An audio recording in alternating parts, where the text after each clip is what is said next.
नमस्कार, दोपहर समाचार में आपका स्वागत है।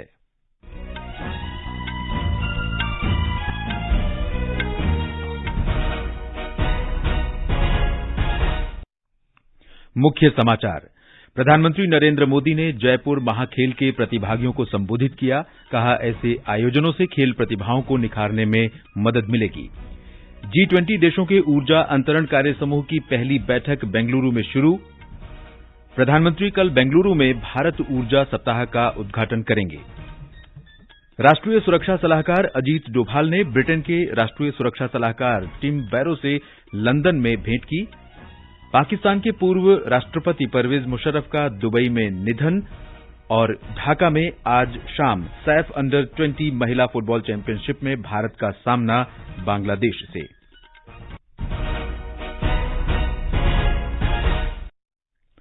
दोपहर समाचार के साथ मैं देवेंद्र त्रिपाठी।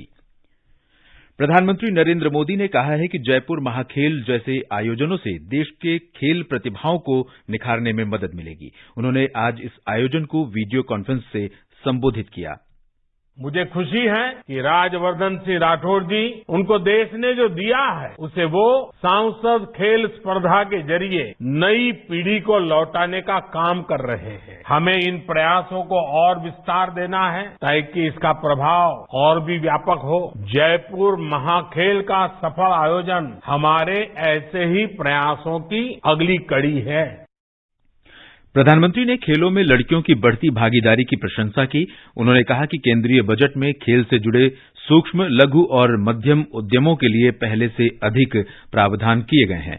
उन्होंने कहा कि आज के युवा बहुप्रतिभाशाली हैं और वे किसी क्षेत्र विशेष तक खुद को सीमित नहीं रखना चाहते।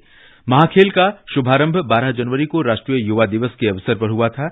जयपुर ग्रामीण लोकसभा सीट से सांसद राज्यवर्धन सिंह राठौर वर्ष 2017 से इसका आयोजन करते रहे हैं। श्री राठौर ने इस अवसर पर कहा कि इस वर्ष के आयोजन में कबड्डी पर विशेष ध्यान केंद्रित किया गया है। माननीय प्रधानमंत्री जी का दिल से धन्यवाद देता हूं और आभार व्यक्त करता हूं कि वो आज जयपुर ग्रामीण महाखेल आयोजन को आशीर्वाद देने के लिए हमारे साथ जुड़े हैं। आज के इस महाखेल की शुरुआत में हमारे कबड्डी के खिलाड़ी आपको अपना खेल दिखाना चाहते हैं। इस महाखेल में जयपुर ग्रामीण लोकसभा निर्वाचन क्षेत्र की सभी 8 विधानसभा निर्वाचन क्षेत्रों की 450 से अधिक ग्राम पंचायतों, नगरपालिकाओं और वार्डों के 6400 से अधिक युवा और खिलाड़ी भाग ले रहे हैं। भारत की अध्यक्षता में G20 देशों के ऊर्जा अंतरण कार्य समूह की पहली बैठक आज बेंगलुरु में हो रही है। इस अवसर पर विद्युत, नवीन और नवीकरणीय ऊर्जा मंत्री आरके सिंह तथा कोयला और खान तथा संसदीय कार्य मंत्री प्रहलाद जोशी उपस्थित रहे। बैठक 7 फरवरी तक चलेगी। केंद्रीय मंत्री आरके सिंह ने आशा व्यक्त की कि 3 दिन के इस कार्यक्रम में ऊर्जा उपलब्धता, ऊर्जा सुरक्षा तथा ऊर्जा के स्रोतों में बदलाव पर व्यापक विचार विमर्श किया जाएगा और विश्व में हरित ऊर्जा के समावेशी विकास के तरीकों पर चर्चा होगी। बैठक में G20 और अतिथि देशों से आए प्रतिनिधियों के अलावा विश्व बैंक, एशियाई विकास बैंक, संयुक्त राष्ट्र विकास कार्यक्रम, अंतर्राष्ट्रीय ऊर्जा एजेंसी, स्वच्छ ऊर्जा मंत्रालयों, अंतर्राष्ट्रीय सौर गठबंधन तथा अन्य संगठनों के प्रतिनिधि भाग ले रहे हैं। और ब्यौरा हमारे संवाददाता से। G20 energy translation working group बैठक हो रहे प्रांगण में भारतीय संस्कृति और सभ्यता की महक छाई हुई है। होयसला राजाओं द्वारा बनाए गए मंदिरों की नकल की गई ढांचों में पर्यटन विभाग द्वारा प्रदर्शनी आयोजित की गई है। भारत आए विदेशी मेहमानों को भारतीय पारंपरिक वेशभूषा, खान पान व पर्यटन स्थलों का परिचय भी दिया जा रहा है। बैठक के आखिरी दिन डेलीगेशन को इंफोसिस ग्रीन बिल्डिंग और पावगढ़ सोलर पार्क ले जाया जाएगा, जहां भारतीय रिन्यूएबल एनर्जी की प्रगति की जानकारी दी जाएगी। सुधींद्र, आकाशवाणी समाचार, बेंगलुरु। प्रधानमंत्री नरेंद्र मोदी कल कर्नाटक की राजधानी बेंगलुरु में भारत ऊर्जा सप्ताह कार्यक्रम का उद्घाटन करेंगे और कुछ विकास परियोजनाओं की आधारशिला रखेंगे। 3 दिवसीय ये आयोजन 8 फरवरी तक चलेगा। इसका उद्देश्य ऊर्जा अंतरण के क्षेत्र में भारत को एक बड़ी शक्ति के रूप में दर्शाना है। कार्यक्रम में 30 से अधिक देशों के ऊर्जा मंत्री भाग ले रहे हैं। साथ ही इस आयोजन में 30,000 से अधिक प्रतिनिधि, 1,000 प्रदर्शक और 500 वक्ता भारत के ऊर्जा भविष्य पर विमर्श करेंगे। प्रधानमंत्री कल कर्नाटक के तुमकुरू में हिंदुस्तान एयरोनॉटिक्स लिमिटेड की हेलीकॉप्टर निर्माण इकाई राष्ट्र को समर्पित करेंगे। इस अवसर पर रक्षा मंत्री राजनाथ सिंह भी उपस्थित रहेंगे। 615 एकड़ में फैली द ग्रीनफील्ड हेलीकॉप्टर फैक्ट्री में हल्के वजन के बहुउपयोगी हेलीकॉप्टर का निर्माण होगा। प्रधानमंत्री ने वर्ष 2016 में इसकी आधारशिला रखी थी। इस केंद्र में हल्के लड़ाकू हेलीकॉप्टर, हल्के बहुउद्देशीय हेलीकॉप्टर, उन्नत हल्के असैन्य हेलीकॉप्टर और हेलीकॉप्टर से जुड़ी सभी सेवाएं एक ही स्थान पर उपलब्ध होंगी। युवा 20 की 3 दिन की बैठक कल से असम में गुवाहाटी में शुरू हो रही है। इस बैठक में युवाओं को यह बताने का अवसर मिलेगा कि बेहतर भविष्य के लिए वर्तमान समय से जुड़े मुद्दों पर G20 की प्राथमिकताएं क्या हों। बैठक में 1,500 से अधिक युवा भाग ले रहे हैं। हमारे संवाददाता ने बताया है कि इनमें भारत सहित विभिन्न देशों के 250 प्रतिनिधि तथा असम के 400 कॉलेज विद्यार्थी शामिल हैं। युवा 20 G20 के 8 आधिकारिक समूहों में से एक है। इसकी शुरुआत 2012 में हुई थी और इसमें G20 देशों के युवा हिस्सा लेते हैं। ये G20 के साथ संवाद के लिए युवाओं का एकमात्र आधिकारिक मंच है और युवा नेतृत्व के लिए सर्वाधिक प्रभावी अंतर्राष्ट्रीय राजनयिक मंचों में से एक है। सदस्य देशों को इसकी अध्यक्षता बारी बारी से दी जाती है। बैठक से पहले राज्य के महाविद्यालयों और विश्वविद्यालयों में कुछ विषयों पर विचार विमर्श, वाद विवाद, रैलियां, चित्रकला और क्विज प्रतियोगिताओं का आयोजन किया गया। युवा 20 की बैठक 8 फरवरी तक चलेगी। समाचार कक्ष से मुकेश कुमार। ये समाचार हमारी वेबसाइट newsonair.com/hindi और हमारे mobile app news on AIR पर भी उपलब्ध है। त्रिपुरा, मेघालय और नागालैंड में होने वाले विधानसभा चुनाव के लिए राजनीतिक गतिविधियां तेज हो गई हैं। मेघालय में मुख्यमंत्री कॉनरेड संगमा सहित कई उम्मीदवारों ने आगामी विधानसभा चुनाव के लिए कल पर्चे दाखिल किए। राज्य में नामांकन दाखिल करने के लिए अब केवल 3 दिन शेष रह गए हैं। गृहमंत्री अमित शाह ने Eastern Nagaland Peoples Organisation ENPO द्वारा आगामी विधानसभा चुनाव का बहिष्कार वापस लेने पर प्रसन्नता व्यक्त की है।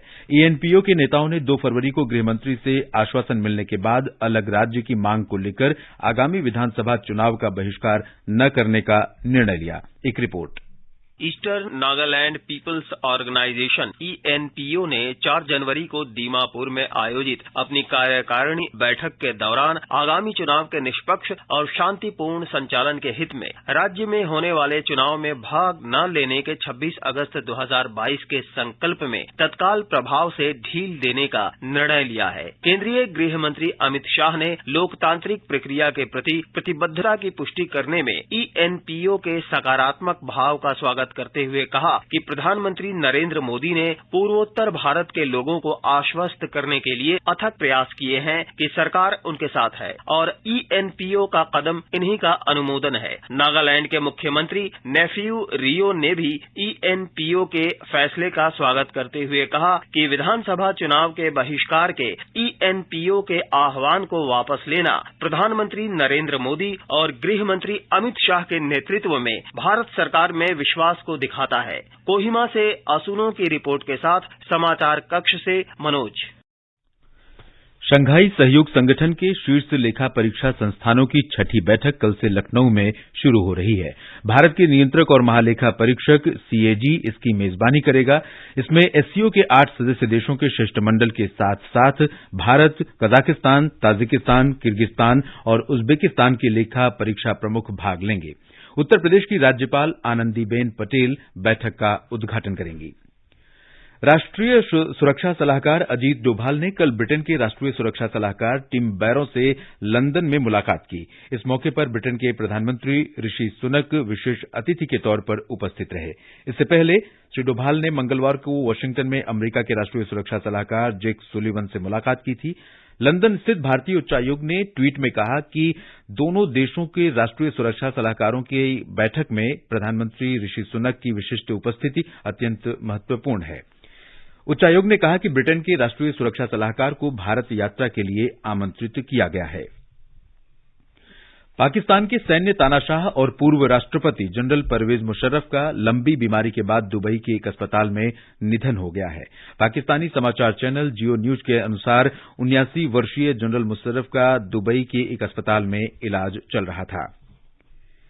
चीन के एक संदिग्ध गुब्बारे को अमेरिका द्वारा अटलांटिक महासागर के ऊपर मार गिराए जाने पर चीन ने कड़ा विरोध दर्ज किया है। इस गुब्बारे ने उत्तर अमेरिका के संवेदनशील सैन्य ठिकानों के ऊपर उड़ान भरी थी। चीन के विदेश मंत्रालय ने असैन्य मानव रहित गुब्बारे को नष्ट किए जाने की कड़ी निंदा की है और इसके गंभीर नतीजे भुगतने की चेतावनी दी है। जासूसी गुब्बारा मामले के कारण चीन अमेरिका संबंधों में तनाव और बढ़ गया है। यूक्रेन और रूस ने लगभग 200 युद्धबंदियों की अदला बदली की है। यूक्रेन के राष्ट्रपति के सैन्य प्रमुख एंड्री येरमाक ने कहा कि यूक्रेन के 116 युद्धबंदियों को वापस किया जा चुका है। रूस की समाचार एजेंसियों ने रक्षा मंत्रालय के हवाले से कहा है कि रूस के 63 युद्धबंदियों को मुक्त किया गया है। श्रीलंका अपने आर्थिक संकट से उबरने के लिए भारत के साथ भारतीय रुपये में अपना व्यापार बढ़ा रहा है। भारत में श्रीलंका के उच्चायुक्त मिलिंडा मोरागोडा ने कल श्रीलंका के 75वें स्वतंत्रता दिवस पर कहा कि श्रीलंका भारतीय पर्यटकों के लिए रुपे कार्ड के उपयोग की अनुमति देने की संभावनाओं पर विचार कर रहा है। श्री मोरागोडा ने संकट के दौरान त्वरित निर्णय लेते हुए $3 अरब 90 करोड़ की सहायता के लिए भारत की सराहना की। श्री मोरागोडा ने कहा कि दोनों देशों को एक दूसरे का ध्यान रखना होगा। भारत ने श्रीलंका को स्वतंत्रता की 75वीं वर्षगांठ पर 50 और बसों की आपूर्ति की है। श्रीलंका में भारत के उच्चायुक्त गोपाल बागले ने श्रीलंका के राष्ट्रपति रानिल विक्रमसिंघे को ये बसें सौंपी। श्रीलंका ने कल अपनी स्वतंत्रता की प्लेटिनम जयंती मनाई थी। व्यावसायिक वाहन निर्माता अशोक लीलैंड को श्रीलंका परिवहन बोर्ड से 500 बसों की आपूर्ति का अनुबंध मिला है। इनमें से 75 बसें इस वर्ष पहले ही श्रीलंका को सौंपी जा चुकी हैं। इन बसों के लिए भारतीय आयात निर्यात बैंक ऋण उपलब्ध करा रहा है। ये समाचार आकाशवाणी से प्रसारित किए जा रहे हैं। ताजा समाचार जानने के लिए आप हमारे Twitter handle @AIR News Hindi को फॉलो कर सकते हैं। ये आकाशवाणी है और अब खेल समाचारों के साथ हैं निखिल कुमार। ढाका में सैफ अंडर 20 महिला फुटबॉल चैंपियनशिप में आज भारत का सामना बांग्लादेश से होगा। इससे पहले भारत ने अपने शुरुआती मैच में भूटान को 12 गोल से हराया था। प्रतियोगिता में नेपाल की टीम भी हिस्सा ले रही है। सभी मैच ढाका के वीर श्रेष्ठ शहीद सिपाही मुस्तफा कमाल स्टेडियम में खेले जा रहे हैं। 4 टीमों के राउंड रॉबिन मुकाबलों के बाद शीर्ष 2 टीमें 9 फरवरी को फाइनल में खेलेंगी। भारत का अगला मैच मंगलवार को नेपाल के साथ होगा। उधर एशियाई क्रिकेट परिषद एशिया कप प्रतियोगिता को पाकिस्तान से बाहर किसी और स्थान पर आयोजित कर सकती है। इस संबंध में अंतिम निर्णय अगले महीने लिया जाएगा। बीसीसीआई के सचिव जय शाह और पाकिस्तान क्रिकेट बोर्ड के अध्यक्ष नजम सेठी के बीच कल बहरीन में औपचारिक मुलाकात हुई। एशिया कप इस वर्ष सितंबर में पाकिस्तान में आयोजित होना निर्धारित था। रेलवे एक भारत श्रेष्ठ भारत योजना के तहत 28 फरवरी से भारत गौरव डीलक्स वातानुकूलित पर्यटक रेलगाड़ी शुरू कर रहा है। ये गरवी गुजरात रेल यात्रा दिल्ली के सफदरजंग स्टेशन से शुरू होगी और 8 दिन की इस यात्रा में गुजरात की विरासत को देखने का अवसर प्राप्त होगा।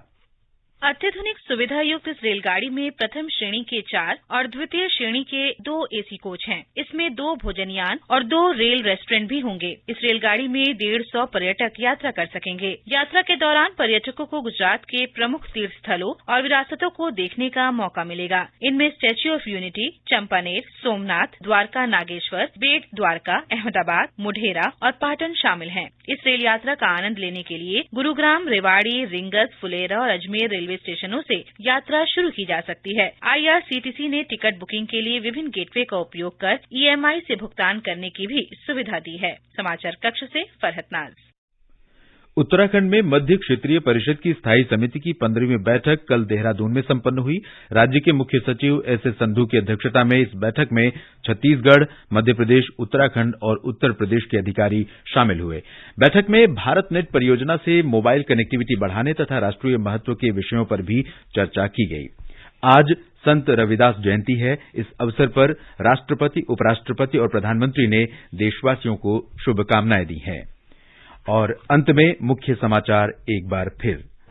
प्रधानमंत्री नरेंद्र मोदी ने जयपुर महाखेल के प्रतिभागियों को संबोधित किया। कहा, ऐसे आयोजनों से खेल प्रतिभाओं को निखारने में मदद मिलेगी। G20 देशों के ऊर्जा अंतरण कार्यसमूह की पहली बैठक बेंगलुरु में शुरू। प्रधानमंत्री कल बेंगलुरु में भारत ऊर्जा सप्ताह का उद्घाटन करेंगे। राष्ट्रीय सुरक्षा सलाहकार अजीत डोभाल ने ब्रिटेन के राष्ट्रीय सुरक्षा सलाहकार टिम बैरो से लंदन में भेंट की। पाकिस्तान के पूर्व राष्ट्रपति परवेज मुशर्रफ का दुबई में निधन। और ढाका में आज शाम सैफ अंडर 20 महिला फुटबॉल चैंपियनशिप में भारत का सामना बांग्लादेश से। इसके साथ ही दोपहर समाचार का ये अंक समाप्त हुआ। नमस्कार।